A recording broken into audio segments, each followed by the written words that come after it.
There are crimes that, when committed by those we love the most, hurt 1,000 times more than any betrayal from a stranger.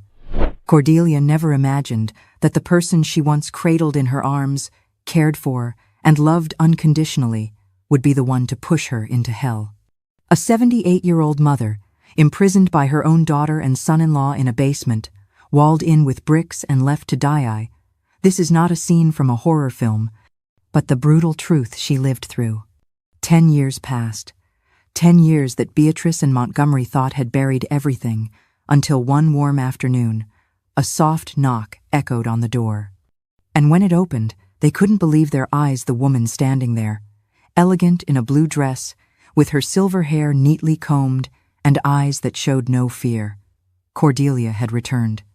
Not for revenge, but to prove that some souls, even when buried, will always find a way to come back to life. This story will make you reflect on motherhood, betrayal, and the extraordinary strength of a woman determined not to die in silence. Because sometimes it is from the deepest abyss that the most beautiful flowers bloom. The house smelled of freshly made stew, the kind that only a mother with years of experience and love in her hands knows how to prepare. Cordelia, with her well-lived 78 years, carefully stirred the wooden spoon over the pot, tasting with the tip of her tongue and smiling with the satisfaction of someone who still feels useful, loved, part of the home. At the table, already set with 3 deep plates, sliced bread, and folded napkins, a thick silence reigned. Beatrice, her only daughter, absently checked her phone without even looking at her mother while watching her serve the soup with that habitual care. Cordelia called her by name. She told her she was very happy that they were together, that she felt fortunate to be able to help with the house, even though she wasn't as quick as before. Beatrice responded with a murmur, without taking her eyes off the screen, as if each word from her mother weighed more than she wanted to acknowledge. Montgomery, the son-in-law, sat heavily in the chair, cleared his throat loudly, and threw out a phrase that fell like a stone in the middle of the table. He said there was no longer room in the house for 3, that things were difficult, and having an elderly person in the house complicated everything, that it wasn't fair to them. Cordelia blinked as if she hadn't heard correctly, and asked with a trembling voice if he was referring to her. Montgomery didn't respond directly, just took the bread, broke it with his hands, and began to eat in silence. For weeks, Montgomery had been pressuring Beatrice about selling the house to pay off his gambling debts. The presence of an elderly woman would complicate any sale, and he had grown desperate as his creditors became more threatening, leaving in the air the feeling that something was about to break. Beatrice, with a forced smile, changed the subject. She told her mother that she knew she'd been having trouble sleeping lately and that she had spoken with a neighbor who recommended some natural pills. She handed her a small white capsule along with a glass of water and assured her it was just to help her rest better, to relax. Cordelia, trusting, nodded sweetly, grateful, without imagining that that night she wouldn't close her eyes for rest, but due to betrayal. She drank the water, swallowed the pill, and little by little began to feel her eyelids heavy, her body warm, and an enveloping fog that stole her strength.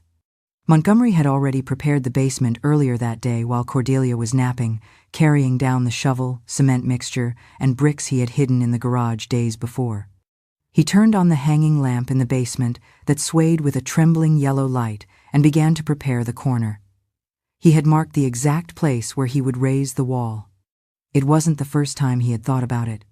Beatrice had insisted for weeks that her mother was no longer useful, that she only took up space, that it would be best if she disappeared, but without leaving traces, without raising suspicions. He had doubted at first, but then agreed, convinced that this way they could sell the house and move, live without burdens, without guilt, as she said. Upstairs, Cordelia struggled to keep her eyes open. She felt dizzy, her body like cotton, sounds increasingly distant. She leaned on the table, murmuring that maybe she needed to lie down for a moment. Beatrice helped her up, held her by the shoulders with feigned tenderness, and told her yes, that she would accompany her to her room. But instead of taking her to her bed, she went down with her by the back stairs, the ones that led to the basement. Cordelia asked why, what they were doing, that this wasn't her room. Beatrice, with a sweet but firm voice, told her not to worry, that everything would be fine. When they reached the basement, Montgomery had already placed the first row of bricks. Beatrice handed him her mother's half-asleep body, and he arranged her on an old mattress in the corner, next to a small lamp and a worn blanket. Cordelia, still confused, tried to speak, to ask, but her tongue dragged slowly inside her mouth. Beatrice crouched next to her, caressed her face, and told her in a whisper that she was sorry, that it wasn't personal, but that she had lived enough, that she should make room. Cordelia opened her eyes with effort, and with the little clarity she had, saw her daughter walking away and her son-in-law beginning to raise the wall. She wanted to scream, but only a groan came from her throat. Montgomery placed brick after brick with quick hands, as if the sooner he finished, the less guilt he would feel. The basement light trembled over their faces while the cement spread between the joints, sealing not only the wall, but the fate of a woman who had only given love. Once the last opening was closed, silence was trapped between the bricks. Upstairs, the house seemed normal again.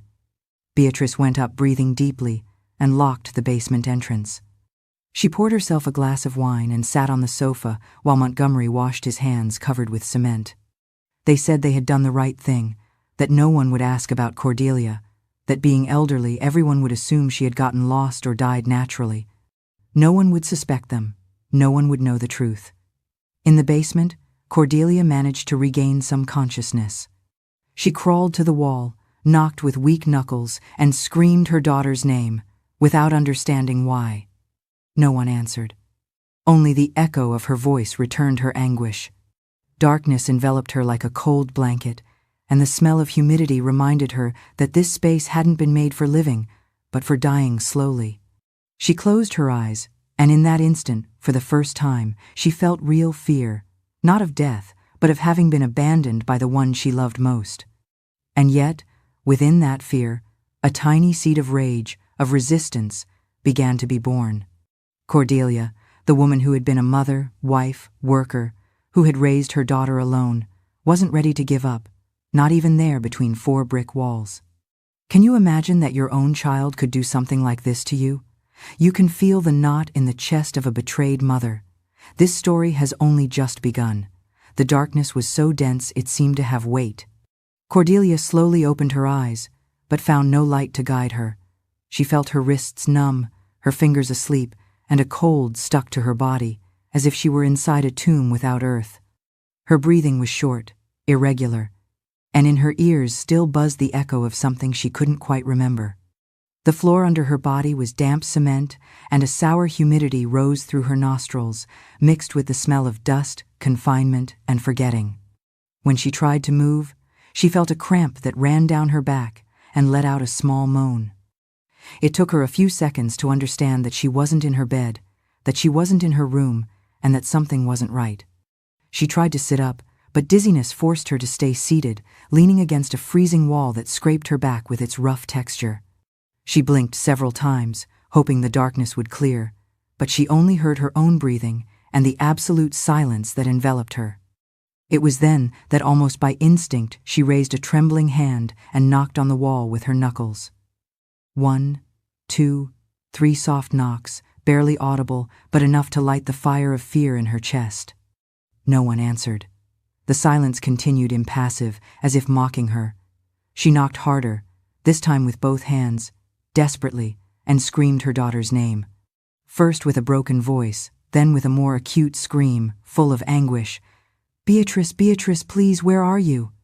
she asked with a thread of voice, begging for an answer, for a sign, for anything that would make her think it was all a bad dream. But no answer came. Only the muffled echo of her own screams hitting against the cement walls. She got up with difficulty, feeling the space with her hands like a blind woman, trying to understand where she was. She touched the cold walls, the humidity, the corners full of dust. The place was small, barely a few square meters, with an old mattress and a blanket that barely covered her legs. There were no windows, no visible doors, just walls and a brutal sensation of confinement. From somewhere above her head, she managed to hear a slight murmur. She stayed still with her ear attentive, and then heard it more clearly. A television on, the sound of a soap opera, or perhaps a newscast mixed with canned laughter. Cordelia felt a stab in her chest when she recognized that she was right below her house, the place where she had lived for years, and that upstairs life continued as if nothing had happened. She screamed louder. She pounded the wall with her fists, clamoring for help, for compassion, for an explanation. She knew the television was on because someone was there, because her daughter and son-in-law were there. She screamed until she ran out of voice, until her hands burned from the blows, until her throat hurt as if she had swallowed fire. And then she heard her. Beatrice's voice didn't come down to the basement, didn't come to see her, but her voice came down like a knife through the invisible cracks of that confinement. "I'm sorry, Mom," she said with a coldness that froze Cordelia's blood. "But you've lived enough." There were no more words, just that. And then the sound of the television turning up as if to silence anything else that might be heard. Cordelia remained motionless with her back against the wall and her eyes wide open, trying to understand if this was real, if her own daughter had really said that to her, if she was really there locked up by her will. The minutes passed like hours.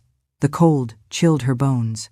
Her stomach began to hurt, and her mouth was dry as paper. She searched around with her hands and found a small bottle of water that had been left for her, now nearly empty, and crumbs of old bread scattered on the mattress, hard as stone. It was then that she understood that everything had been planned, that it wasn't an accident, that the pill, the mattress, the confinement, everything was prepared. Beatrice had done it intentionally. Montgomery, too. They were upstairs living their lives as if nothing had happened while she was buried alive beneath their feet. Tears began to run down her cheeks uncontrollably, not from fear, but from sadness. A sadness so deep it hurt more than any blow, more than any betrayal. She had raised her daughter alone, had worked since she was young, had sacrificed everything for her. And now she was a burden that had to disappear, one less voice in the house, one less body at the table. Time stopped making sense in there. She didn't know if it was day or night. She didn't know how many hours had passed since she woke up. She only knew that the air was becoming denser, that her body ached from the rigidity of the floor, and that her heart beat with a disordered rhythm as if it also wanted to give up, but it didn't. Despite the pain, despite the silence, Cordelia didn't give up. She remembered her mother, a strong woman who always told her that even in the worst storm, you have to keep your back straight and your gaze firm. She remembered her father who taught her to never stay silent when something was unfair, and she thought that if she had survived so many things, she could also survive this. She began to think, to plan, to observe every corner of the basement, to save strength. She talked to herself, in a low voice so as not to go crazy. She repeated to herself that it wasn't her fault, that she hadn't done anything wrong, that she deserved to live. And in that space where the world seemed to have forgotten her, she found something within herself that she didn't know she had, an indestructible will. She thought about her grandson, the boy who barely spoke when she was locked up. Would they tell him his grandmother died? Would they say she disappeared without saying goodbye? Or would they simply erase her name from the story? She wouldn't allow it. She wouldn't let the lie win. She wouldn't die there. And so, in the midst of cold, hunger, abandonment, Cordelia decided she would survive. Not for revenge. Not to punish anyone, but to live, to prove that there are things that can't be buried so easily, not with bricks, not with silence, not with forgetting, because there are souls born to resist. And hers, though wounded, still had much to say. Ezekiel Whitman wasn't a man to meddle in other people's lives, but he also wasn't one to pretend not to see the obvious. He had been living on that same street in Cedar Falls for almost 30 years, in the same cream-colored house he built with his own hands alongside his late wife, Ophelia, a woman of strong character and noble heart, who had left him alone a decade ago. Since then, Ezekiel lived alone with the company of his old books, his battery radio, and a meticulous routine that repeated every day without fail. But for some weeks now, something had begun to disturb that routine. When night fell, when he sat in his armchair with a cup of hot tea, he heard noises that didn't fit with the usual tranquility of the neighborhood. They were dry, muffled sounds, like knocks against a hard surface. Sometimes they seemed like whispers, not clear voices, not articulated words, but an insistent murmur, almost like a lament that the wind carried to his backyard.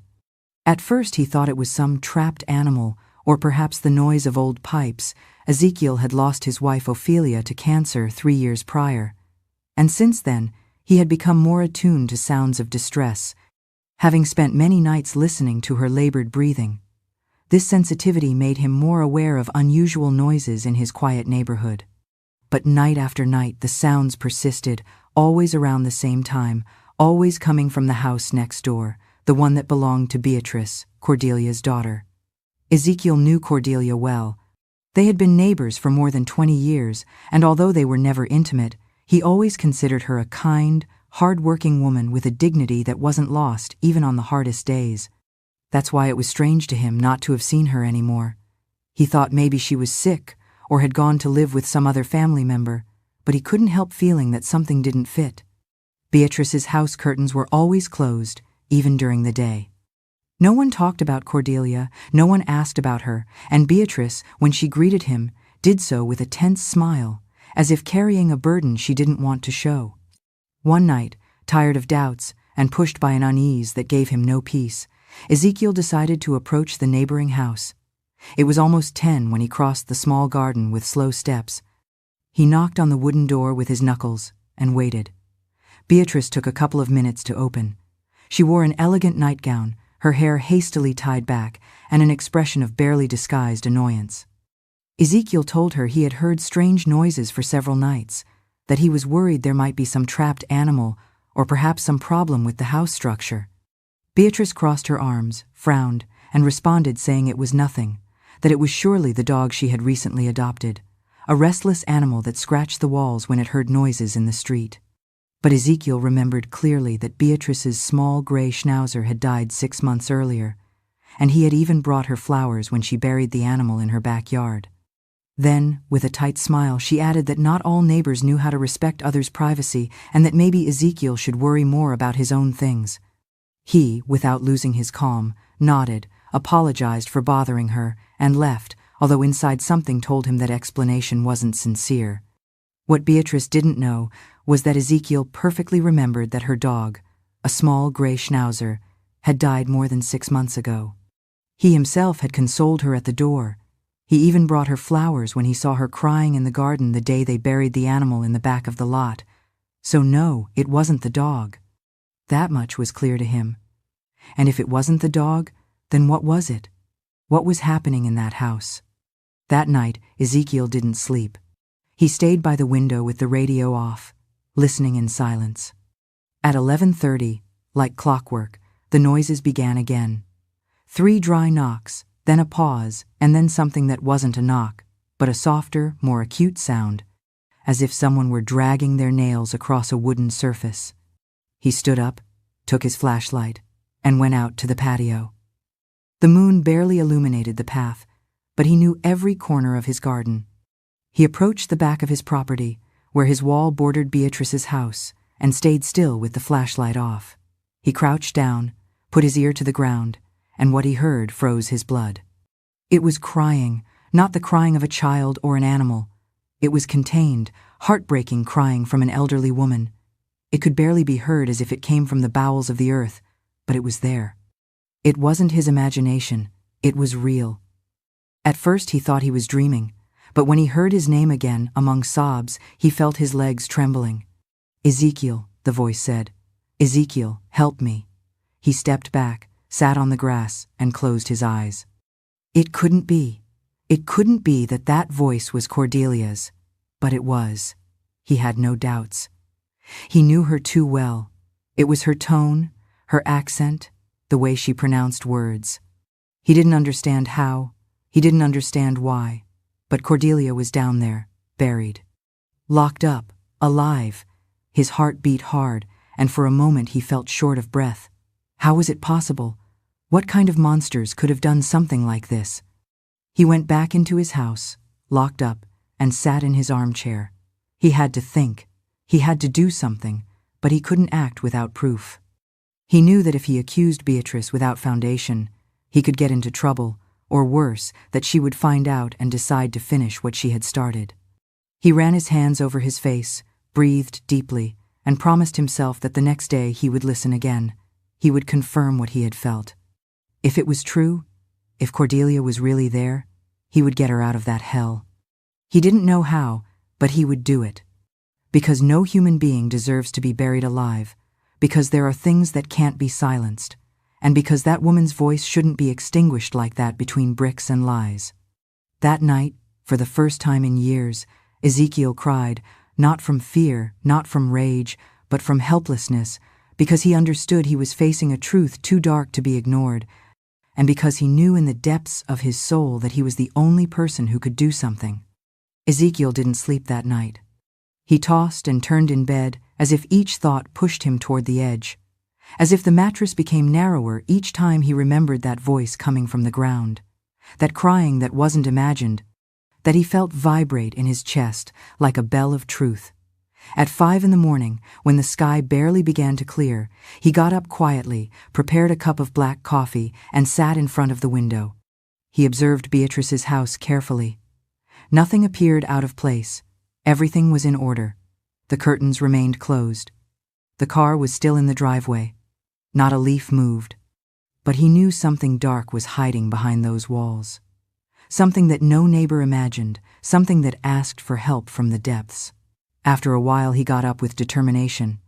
He went to the shed in the back, where he kept the gardening tools, and chose a firm, heavy shovel with a thick wooden handle. Then he took a flashlight, a rope, and a small rusty pick he hadn't used since Ophelia had died.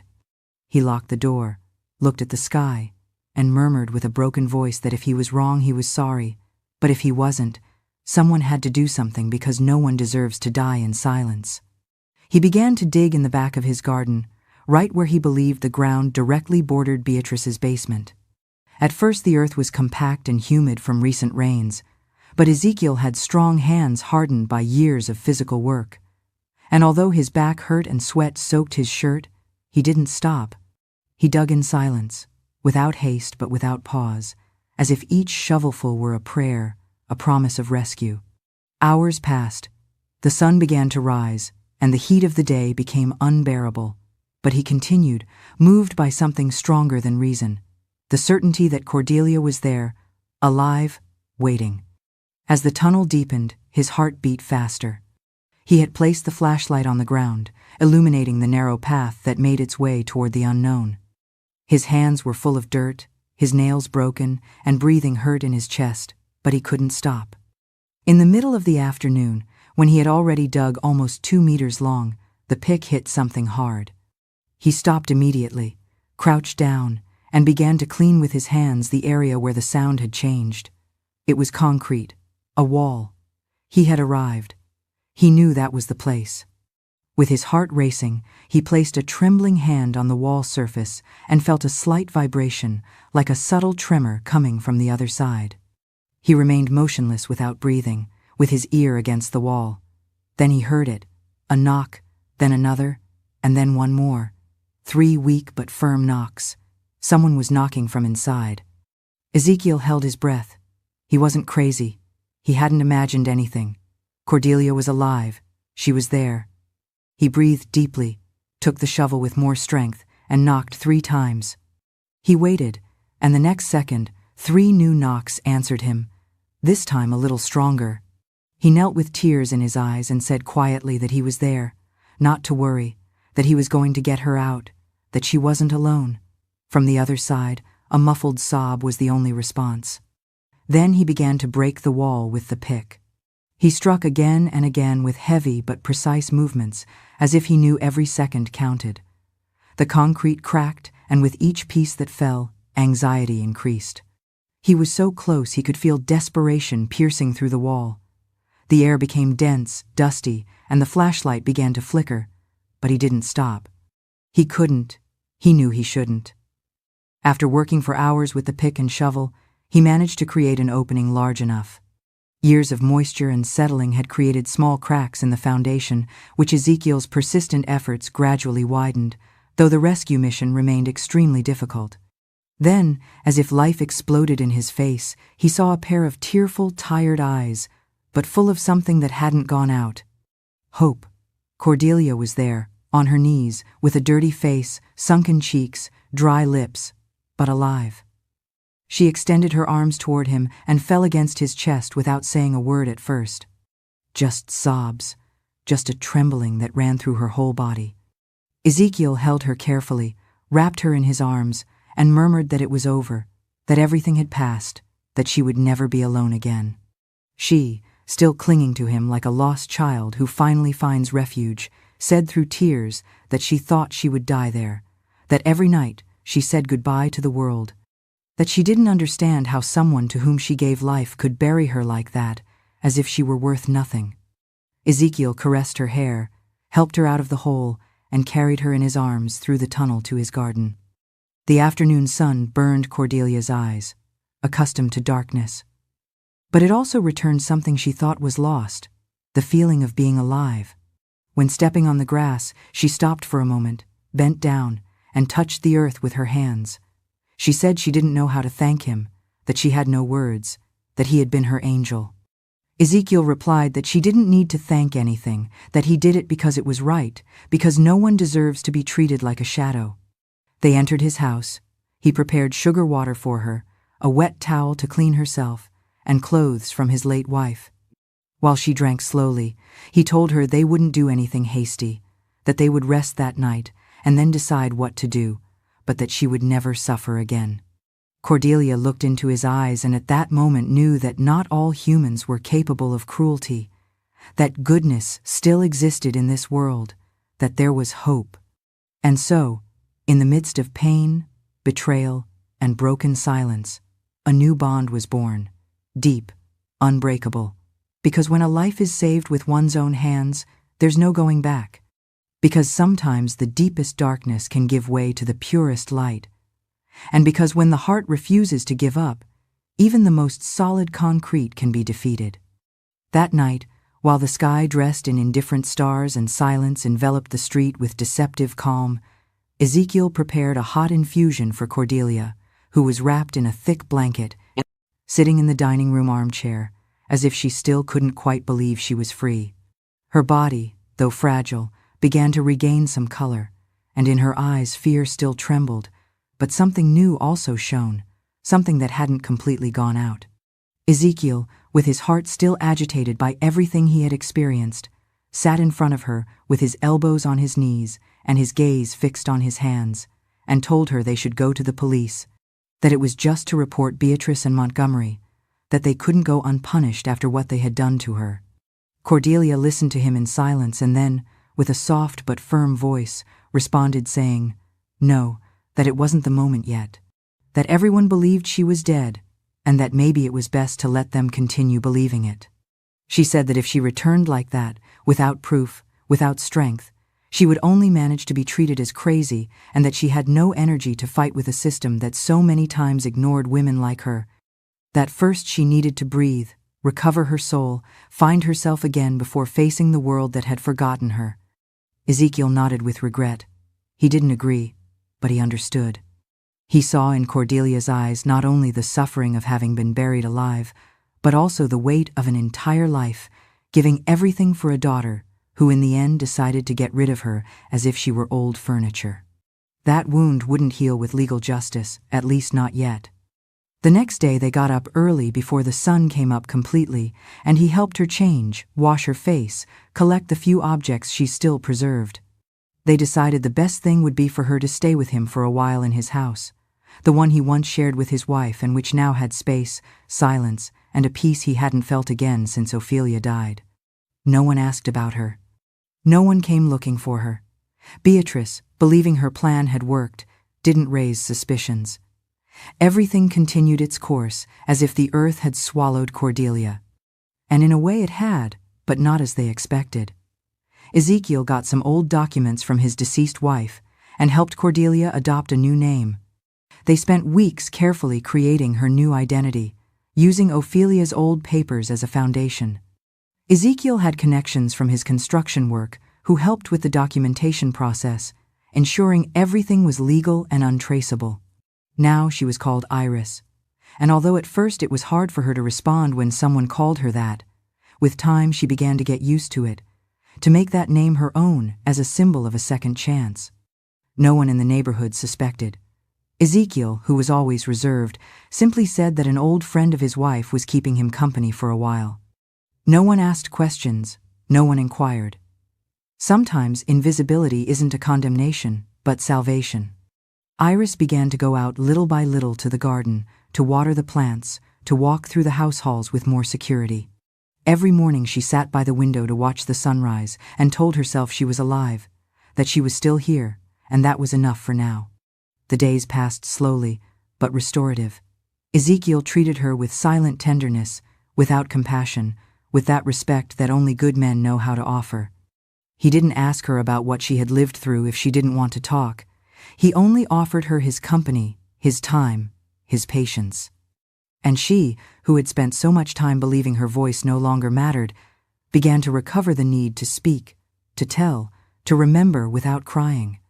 One day, while they were making tamales together in the kitchen, Cordelia told him she had learned to see things differently, that perhaps, in some strange way, being in that basement had forced her to look inside herself, to face everything she didn't want to see for years, that she had lived denying many truths, justifying absences, excusing Beatrice's coldness, thinking that with love everything could be healed. But love, she said while stirring the dough with her wrinkled hands, also wears out if not cared for. And sometimes the greatest pain isn't what others inflict on you, but what you cause yourself by expecting what won't come. Ezekiel took her hand and told her he admired her strength, that few people would survive what she had gone through with that dignity. Cordelia smiled and responded, saying she didn't feel strong, but that she was learning not to be ashamed of her scars, that she no longer wanted to hide, but to be herself again, or at least a version of herself that could walk without fear. And it was in that instant, in that modest kitchen with the smell of corn and coffee, where for the first time she felt something she hadn't felt in a long time. Peace, a deep, silent peace that didn't come from justice, forgiveness, or forgetting, but from knowing herself alive, whole, awake. And along with that, peace was also born a soft but constant fire, a thirst to be reborn, to rebuild her story with other words, with other landscapes. Iris, or Cordelia, began to write in an old notebook. Every night she noted what she felt, what she remembered, what she dreamed. Sometimes they were loose phrases, sometimes letters she would never send, sometimes just drawings of flowers and birds. Ezekiel gave her a small plant in a pot and told her that every day she watered it, she should think about how much she could still flourish. She looked at him with tenderness and told him that he had also flourished in her life, like an unexpected surprise, like a light at the end of the tunnel. They laughed together, cooked, listened to old music, and little by little the past began to hurt less, not because they forgot it, but because they decided not to let it define their present. Sometimes, at night, Cordelia got up silently and walked to the edge of the garden. She looked toward Beatrice's house with the lights off and thought about how easy it is for some to erase those who gave them life. But she didn't feel hatred. She didn't feel resentment, just a deep sadness, like a well that no longer tries to fill. And she told herself it wasn't about revenge, that she didn't want to return to destroy, but to demonstrate that no one can bury someone born to rise. So the months passed, and what began as a hiding place became a new home. Ezekiel and Cordelia shared the days like two souls who, having lost so much, had learned to value the essential: company, respect, simple laughter. She was no longer just a survivor. She was a woman in the process of rebirth, a flower sprouting in fertile soil, a story that hadn't finished being written. And although no one else knew it, she knew that her return, when it came, wouldn't be a scandal. It would be a lesson. It would be proof that the soul, when it refuses to die, always finds a way back. The days at Ezekiel's house began to take on a slow pace, as if time, in some strange way, had allied with them to heal the wounds that couldn't be seen, those that don't bleed but burn inside. Every morning he got up before the sun, prepared pot coffee with a touch of cinnamon, swept the patio calmly, and looked at the garden with the tranquil gaze of someone who no longer expects anything but begins to find peace in small rituals. Cordelia, still getting used to the name Iris, gradually emerged from her own shadow. There was something in Ezekiel's way of living that gave her breath back, something in his serene silence, in his firm hands that didn't tremble whether holding a flower or grasping a hoe, that made her feel safe, unhurried, without judgment. One day, while he was pruning some bushes in the back, he called her with a soft voice and said he had something to show her. She approached curiously, wiping her hands with her apron, and he showed her how to cut flowers without damaging them, how each plant has its rhythm, its space, its way of breathing. He explained that some open to the sun immediately, and others take days to trust. Cordelia watched him while he spoke, while he caressed the leaves with the delicacy of someone who has lived much and learned that everything fragile deserves respect. And without realizing it, she began to feel something she thought was forgotten: tenderness. From that day they shared every morning between earth and flowers. Cordelia discovered she liked talking to the plants, singing to them softly while watering them. And Ezekiel limited himself to listening from the wooden bench under the lemon tree with that peaceful smile that drew itself effortlessly. Sometimes they talked about simple things: recipes, childhood memories, neighborhood stories. Other times the silence between them said more than words. One afternoon, while looking for some old pots in the tool room, Cordelia found a locked metal box. Ezekiel stood still, hesitated for a moment, and then opened it. Inside were papers, deeds, stock certificates, yellowed documents that spoke of properties in the country, land he had inherited from his father, bank accounts he had never touched. She looked at him surprised and asked why he lived with such humility having all that. He replied, shrugging, that money wasn't his compass, that he had already seen enough to know that what's important can't be kept in a safe. He said that true wealth was being able to sleep peacefully, eat with pleasure, have someone to share afternoon coffee with. Cordelia remained silent for a long time, caressing the edges of the box, feeling a mixture of admiration and affection she couldn't hide. Tears formed in her eyes that had no sadness, but gratitude. She told him she had never known a man like that he was teaching her a way of living she didn't know existed, and without saying more, she took his hand firmly, decisively, like someone who finds something they don't want to let go. Ezekiel, without saying a word, gently squeezed her fingers and kissed the back of her hand with respect. It was there, in that simple gesture, where love began. Not a novel love, not one of exaggerated promises. It was a quiet love, of long looks, of walking together without talking, of sharing silence without feeling alone. They didn't need more. They didn't want more. With the passing months, their bond became increasingly evident. The neighbors began to comment that Ezekiel's friend already seemed part of his house, that they looked happy, that old Ezekiel, the same one who walked alone for years, now whistled while sweeping. But no one asked too much, and they liked that. They lived in their own world, without labels or explanations.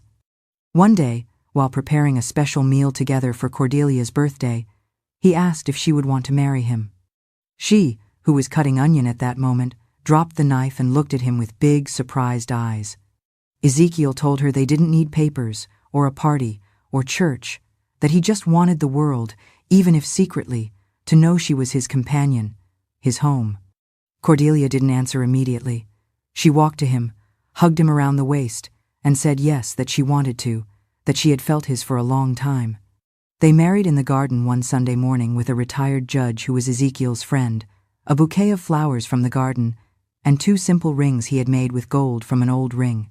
There was no music or photographers, just them, the song of birds, and the scent of jasmine. Cordelia wore a white dress she had fixed herself, simple but beautiful, and Ezekiel wore a clean guayabera and a wide-brimmed hat. At the end of the small ceremony, they looked into each other's eyes, and she told him with a trembling voice that he had rescued her from hell, that when she no longer believed in anything, he appeared with a shovel and a flashlight and gave her back her life. She told him she would love him to heaven, to where there would be no more pain or darkness. Ezekiel caressed her face and promised that as long as he breathed, she would never again be cold or afraid. That night, while they sat watching the sky from the rocking chair, he told her that each star was proof that there's still light in the darkest night. Cordelia, resting on his shoulder, closed her eyes and thought that maybe everything she had lived, however cruel, had led her to that moment, to that quiet corner where love didn't make noise but was felt in every gesture, because there are loves that don't need to shout, loves that heal in silence.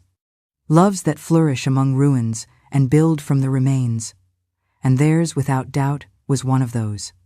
The afternoon sun fell heavily on the streets of Cedar Falls, tinting the rooftops with a golden shine that seemed taken from an old postcard. It was one of those days where everything seemed calm, as if nothing bad could happen. The heat from the pavement rose to the windows, and in the houses you could hear everyday sounds: the hum of the fan, the murmur of a television on, the tinkling of dishes after lunch. But that calm was suddenly interrupted by the arrival of a vehicle that didn't go unnoticed. A black limousine, long and gleaming, slowly stopped in front of a modest house with a white facade and red tiles. A house like any other in the neighborhood, except for the fact that this house kept a secret so dark it had tried to bury it forever.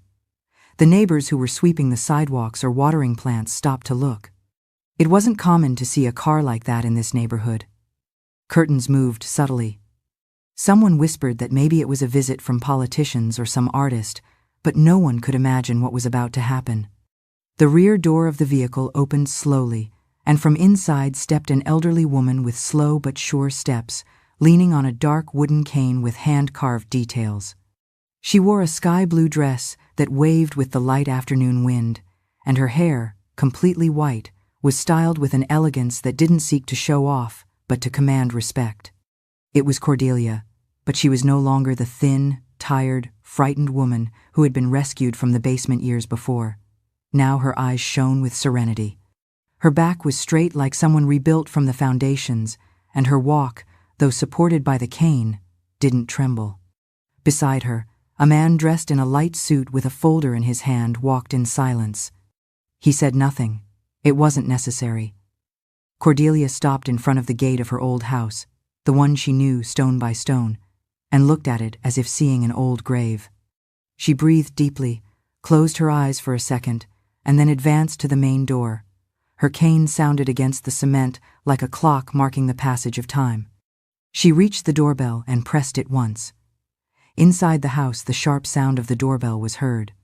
In the kitchen, a young man about 13 years old, thin, with tousled hair and headphones hanging from his neck, got up curiously. He walked to the door, opened it slowly, and upon seeing the lady standing in front of him, frowned, confused. Cordelia looked at him with a sweetness that needed no words.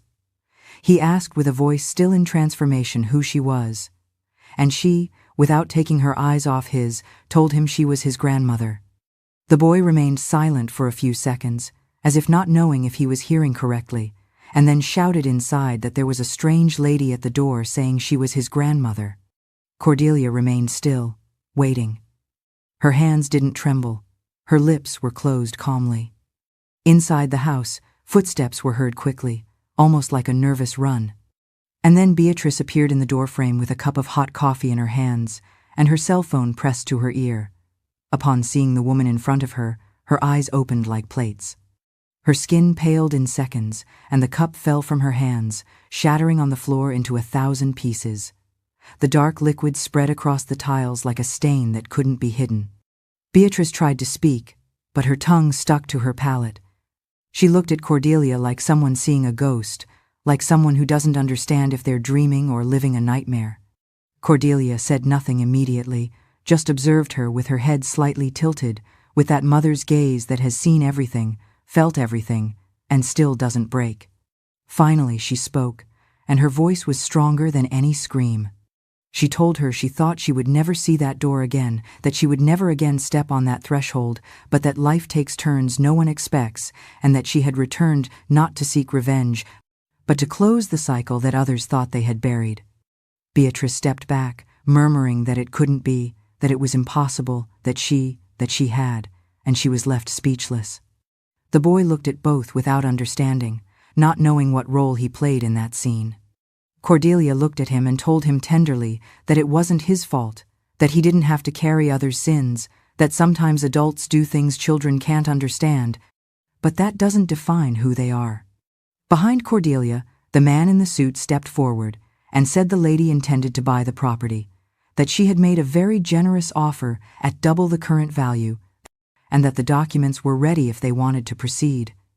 Beatrice didn't know what to say. She looked at the lawyer, then at Cordelia, then at the floor wet with spilled coffee, and finally turned around without saying a word. Cordelia didn't stop her, didn't call her, didn't need to. She had already said everything with her mere presence. The young man remained at the door mute, as if the scene escaped his grasp. And Cordelia smiled at him, winked, and told him that when he wanted, she would tell him a story, one that began with flowers and ended with freedom. Then, without more, she turned around, elegantly got into the limousine, and while the engine started, she looked through the window one last time at that house that was once her prison and would soon be hers again, but no longer as a home, but as a symbol that there are battles won just by remaining standing. The streets continued their course. People returned to their routines, but those who saw that scene that day knew they had witnessed something more than a visit. They had seen the return of a woman who, against all odds, returned from darkness not with hatred, but with dignity. A woman who didn't scream, who didn't hit, who didn't seek to destroy, but to show that true power lies in resisting without losing one's soul. And that woman dressed in blue, cane in hand, head high, was living proof that self-love is the most silent but also most powerful form of justice. The air inside the house had become thick, almost unbreathable. Beatrice remained paralyzed in the middle of the hallway, with the coffee remains scattered at her feet, not knowing whether to advance or hide behind the nearest wall. Montgomery, who was in the living room reviewing some work papers, got up upon hearing the crash of the broken cup and walked toward the entrance with an annoyed gesture, asking what had happened now. Upon reaching the door, he saw Cordelia standing with her firm cane, dressed in that blue dress that seemed to shine brighter than the wall paint. And for a moment his face became distorted. He recognized her instantly, although the years had given her an air of grandeur she had never shown before, as if that woman who had been submissive and quiet was now made of steel. He asked in a low voice how it was possible, if she hadn't died, if she hadn't gone away forever. Cordelia didn't respond immediately. She limited herself to looking at the man who once helped seal her alive behind a wall, and then turned her face toward the lawyer accompanying her, giving him a subtle signal. The lawyer, a young but confident man, stepped forward with his folder in hand and with a clear, measured voice announced that Mrs. Cordelia Hartwell, present at that moment, had the formal intention of acquiring the property where they were located, and that she was not only offering market value, but double the estimated price with funds available and ready for immediate closing. He said he brought the documents in order, the necessary notarial signatures, and that if the current owners were willing, they could proceed immediately with the transaction. Montgomery let out an incredulous laugh, half-choked, like someone who doesn't know if they're facing a joke or a trap.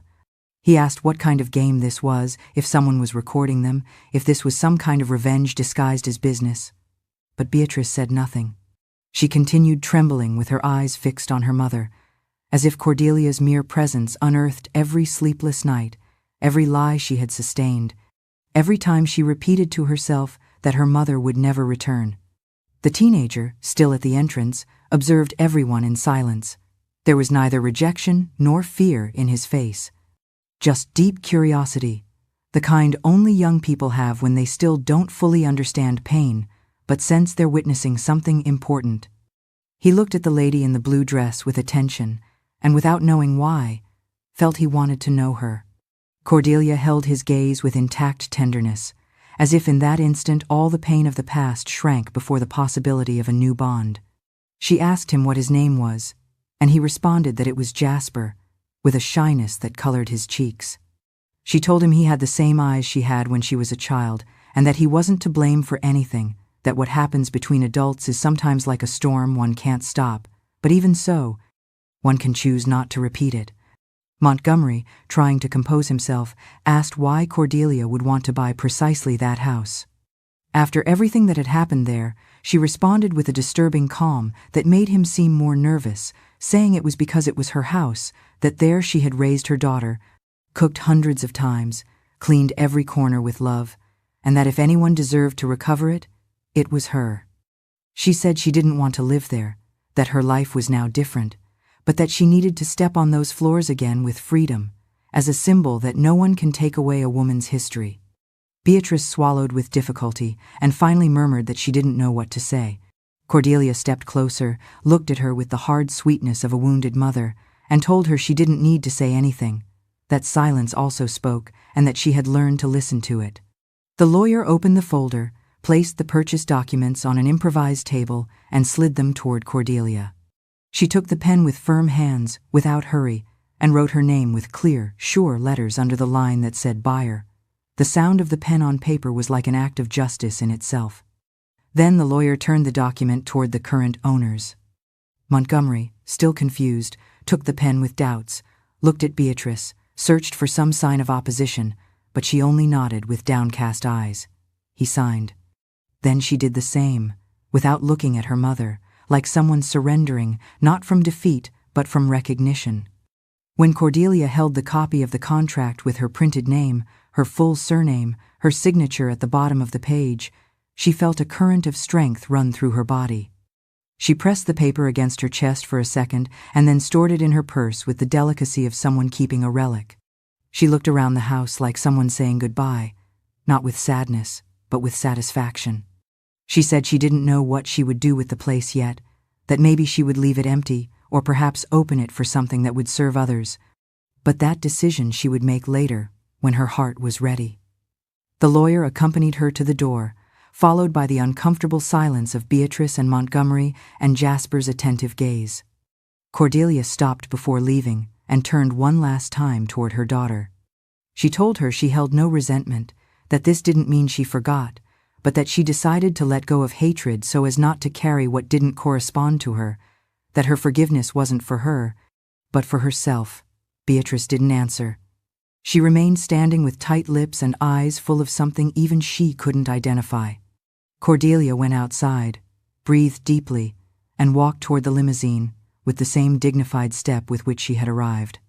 When the vehicle started, Jasper remained watching how his grandmother moved away, that woman who seemed to have stepped out of a book, that figure who defied death with elegance. In his mind, something awakened, a seed of questions, a new story began to germinate, and inside the car, Cordelia closed her eyes for a moment and whispered to herself that this was the true victory. Having returned, having resisted, having written her name again with life. The house, now in Cordelia's hands, had become something completely different from what it once was. It was no longer that place where a woman was reduced to silence behind a brick wall, nor the scene where blood ties were broken by ambition. With time, it was transformed into a space that spoke, that told what many preferred to forget. Cordelia didn't want to modify it completely. She didn't tear down the past, but integrated it, faced it, left it exposed. One of the first decisions she made after signing the deed was to return to the basement, that dark corner where she had been locked up by her own daughter and condemned to disappear without a trace. Accompanied by trusted masons, she asked them to remove part of the wall that Montgomery had built with such precision years before. Not all of it, just a section, as if the rest still had to remain as a mute witness to the betrayal. When the workers broke the bricks and exposed the crack through which Ezekiel had rescued her, Cordelia stood observing for long minutes in silence. Her breathing was deep. Her eyes didn't cry, but her face was charged with an emotion that couldn't be disguised. She touched the wall with a trembling hand, feeling the roughness of the old cement, the cold that still emanated from that corner. She said that place would no longer be her grave, but her reminder that no one has the right to silence another's life. She had a simple bronze plaque made, aged, with firm letters that said without beating around the bush what had happened there. The text wasn't long, but it said everything. Here they tried to bury me, but I returned to live. She placed it right on the wall, at eye level, where anyone who went down to the basement could see it without lowering their head. She didn't do it as an act of revenge, but of truth, because stories that aren't told tend to repeat themselves, and she knew her experience, however painful, could serve others. The house was cleaned, fixed, and carefully conditioned. It wasn't filled with ornaments, nor turned into a museum. It remained a house with its rooms, kitchen, patio full of plants, but also with new energy, as if each object now had a second meaning. Cordelia decided to open its doors once a week, not as an attraction or denunciation, but as an act of memory. Every Saturday morning she received whoever wanted to hear her story. Elderly women, students, curious neighbors, even tourists who had heard the rumor that in that house lived a woman who had returned from death. She herself was the one who told the facts. She didn't dramatize, didn't exaggerate, spoke with a firm voice, with pauses that invited reflection. She said her daughter wasn't a monster, but someone who chose selfishness. She said the greatest pain wasn't the confinement, but the betrayal, that she had learned that one doesn't choose the family they're born into, but does decide what kind of person they want to be in the face of adversity. Sometimes at the end of the visit, she sat in the patio and answered questions. Other times, she just offered coffee and silence. Not everyone was prepared to listen, but those who did left different. The house, without seeking it, became a meeting point. People who had been hurt found comfort knowing someone had survived.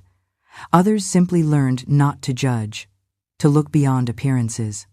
Cordelia never charged admission, never asked for anything in return. She said sharing what she had lived was her way of giving meaning to so much pain. Jasper, her grandson, began going every Saturday, at first with shyness, not knowing if he was welcome.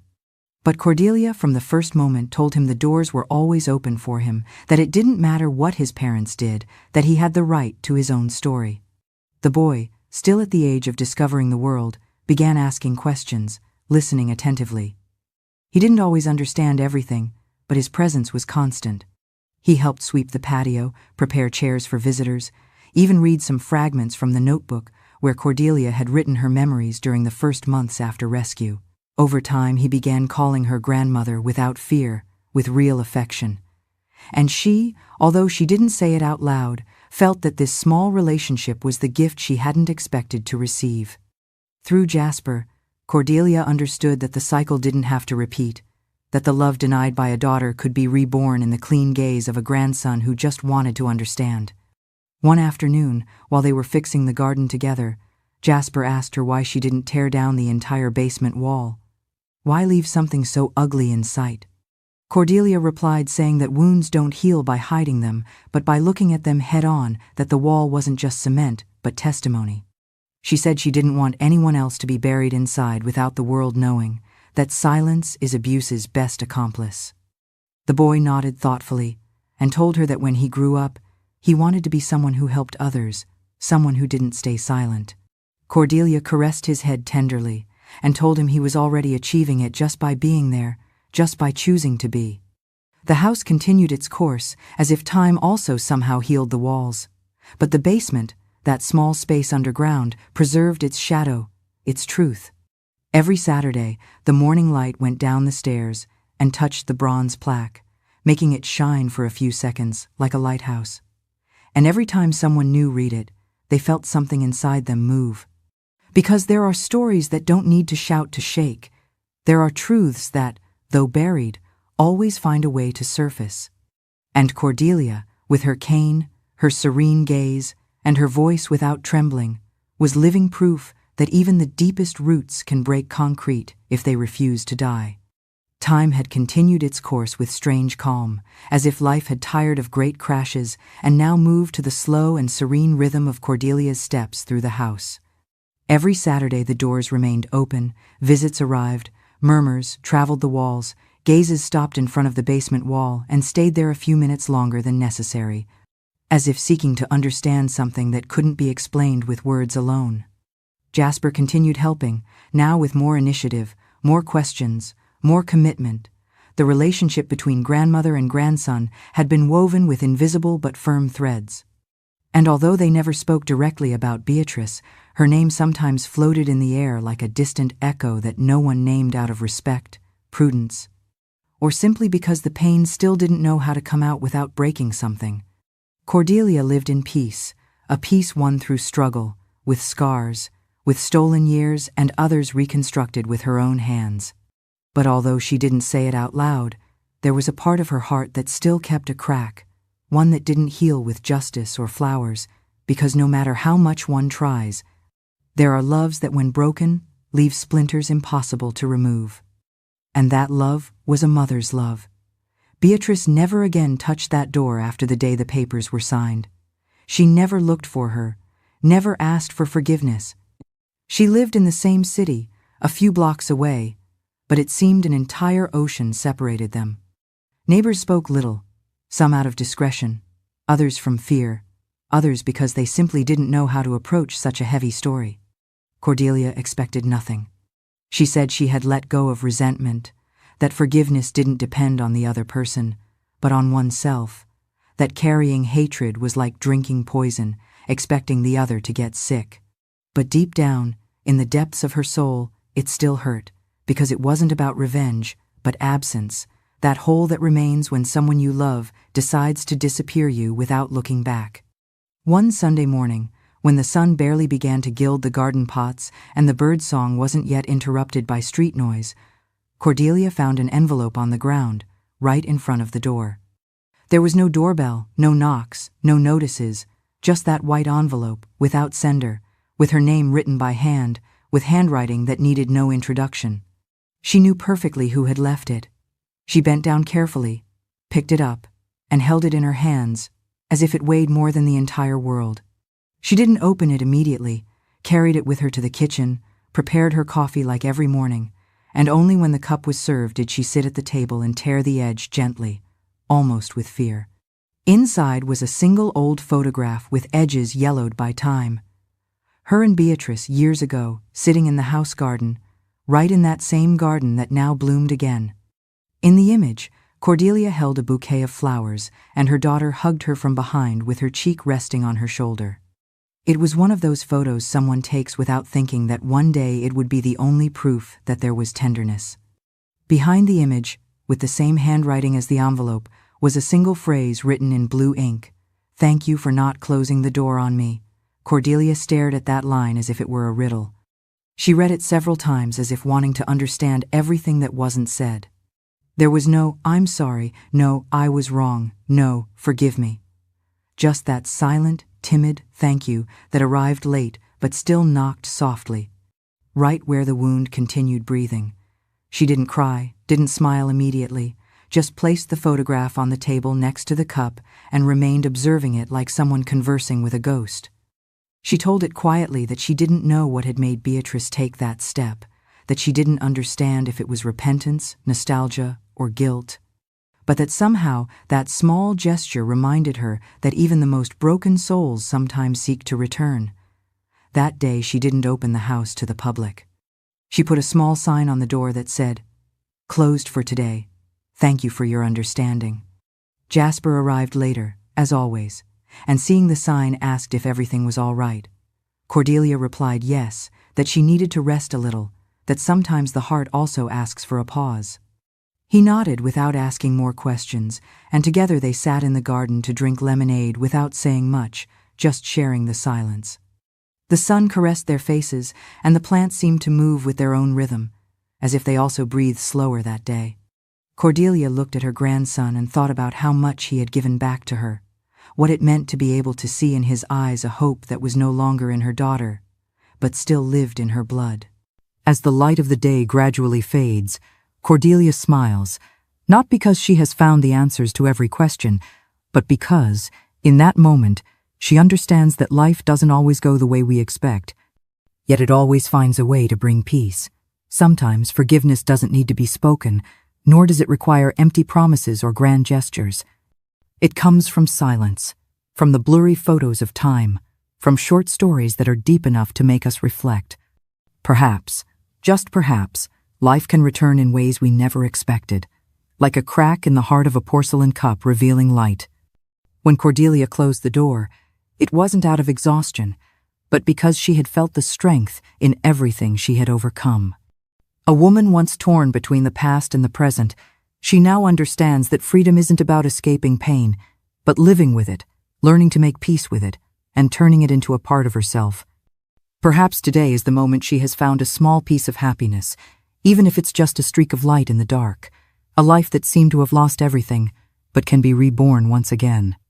So, if you are here, do you feel something like Cordelia? Is it the unexpected return after the storm, a hopeful glance after everything has calmed down? Or is it the silent forgiveness, gentle as the breath of someone who has understood that everything can become a part of them. Surely each of us has our own story, our own cracks in the soul that only we know. But if you'd like to share your story, I'd love to hear your thoughts and feelings. Don't forget to hit like, subscribe, and leave a comment below the video to continue exploring stories that touch the hearts of each person.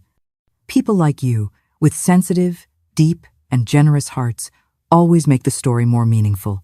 Thank you for being here, and I look forward to journeying with you on the next chapter.